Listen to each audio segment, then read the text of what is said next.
Ibimenyetso byerekana ko Imana igiye kuguhindurira ubuzima. Hari igihe umuntu abona ibintu bitandukanye bibaho mu buzima bwiwe akibaza icyo bisobanura, akibaza niba hari aho Imana ishaka kumwerekeza. Ariko ukuri ni uko ibyo biba biri kuba Imana nyine iba ibifite mu mugambi wayo.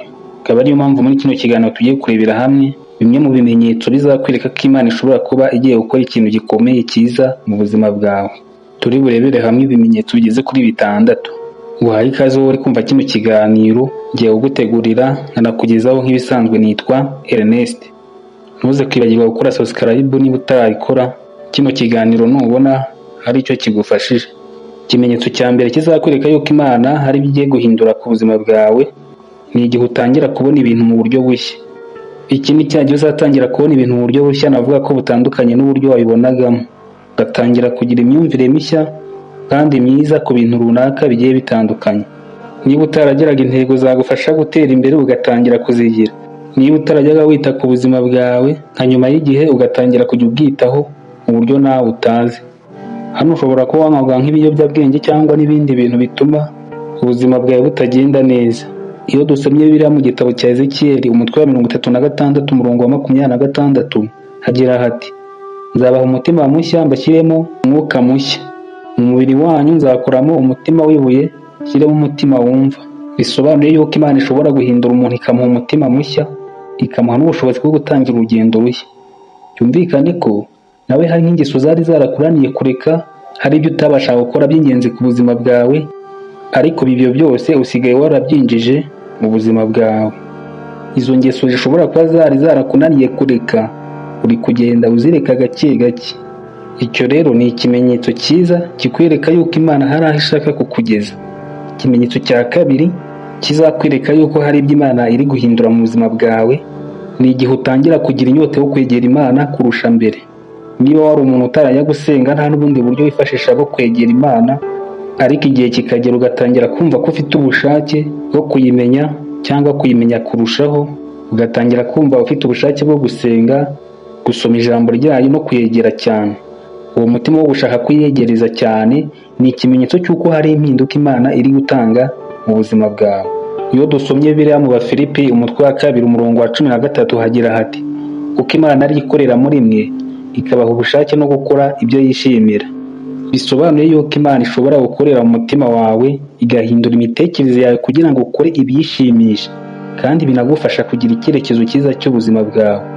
Ibi birahita bikumvisha neza ko iyo utangiye kugira umutima wo gushaka Imana mu buzima bwawe, utarajyaga unayizera, ugatangira kumva ko ariyo mugenga wa byose, ugatangira kwitandukanya n'ibibi, nuko nyine itangiye gukorera muri wowe kandi ishaka gukura mu bibi kujyana mu byiza. Ikimenyetso cya gatatu, iyo utangiye kugira amahoro mu mutima wawe, ni ikindi kimenyetso cyiza kikwereka yuko Imana hari ibyo iri guhindura ku buzima bwawe. Ushobora kuba ari umuntu ukunda guhora n'ibigeragezo bituma uhora ubura amahoro n'ibyishimo by'ubuzima bwawe, ariko uko iminsi ishira ukabona bya bigeragezo bituma ubura ya mahoro biri kugenda bigabanuka gake gake. Ugatangira kugenda wumva ufite ituze, amahoro n'icyizere cyo gukomeza kubaho, nubwo bitaba ari cyane ariko ubona ko biri kugenda biza gake gake. Ibi birajyanirana neza n'ibyo bamwe tubamo mu buzima bwa buri munsi. Ugasanga uri umuntu uhora uhura no gutsindwa mu masomo nk'igihe uri umunyeshuri, uri umuntu ukora business ariko business yawe uyikoze igihe kinini ariko ikaba itaraguha umusaruro. Cyangwa se uri n'umuntu ufite urugo ariko urwo rugo ubwumvikane hagati yawe n'uwo mwashakanye uhura ari buke, amakimbirane ni yose. Ibyo rero bikabaho gutyo, ariko nyuma y'igihe ibyo bigeragezo buri wese agenda anyuramo bikagenda bigabanuka. Niba waratsindwaga amasomo ugatangira kugenda uyatsinda, ubona ko icyuho kiri kugenda kigabanuka. Niba business yawe yari imaze igihe yaranze, ugatangira kugenda ubona impinduka nziza. Umufasha wawe niba mwari mwarananiranye ari wa wundi uguhoza ku nkeke, ukabona ari kugenda ahinduka gake gake, mugatangira kumvikana. Ya mahoro wari warabuze agatangira kugenda aza gake gake. Aha rero ni ikimenyetso cy'uko Imana iri kuguhindurira ubuzima. Ikimenyetso cya kane cyerekana yuko Imana iri guhindura ubuzima bwawe ni cya gihe uzaba utangiye intambwe yo kubaho wenyine.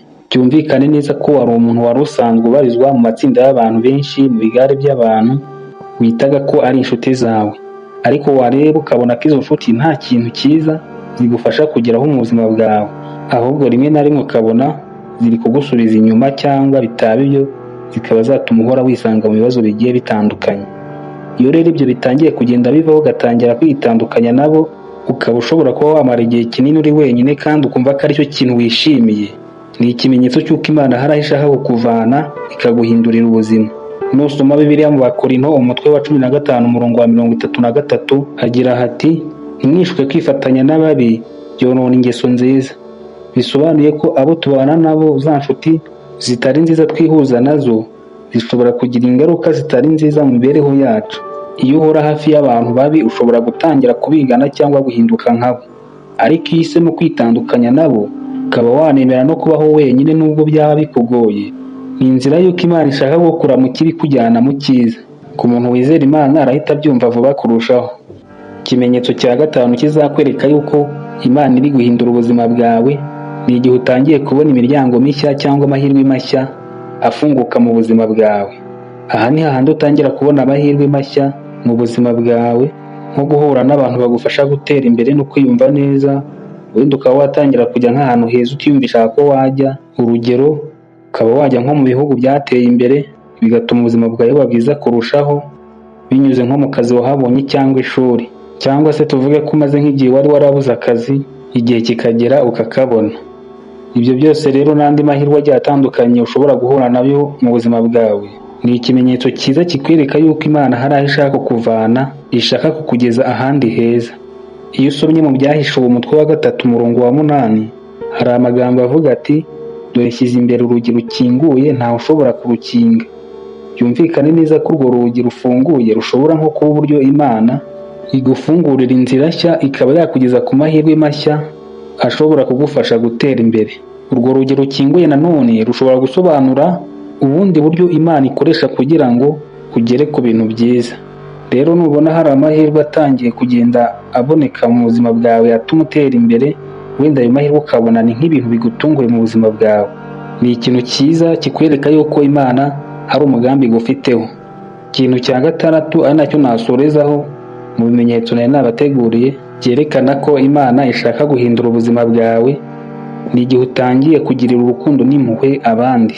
Bivuze neza ko wari umuntu utagiraga impuhwe n'urukundo mu buzima bwawe, wari wa muntu wiyumvagamo urwango rwo kwanga abantu, ntawe ushobora kumva ko wanafasha, ariko nka nyuma y'igihe ba bantu wagiriraga urwango ugatangira kugenda ubiyumvamo gake gake, noneho ugatangira kugenda ubakunda, umutima wawe ugatangira kuguhatiriza kujya ufasha abandi, kubitaho, kubifuriza ibyiza no kubaba hafi.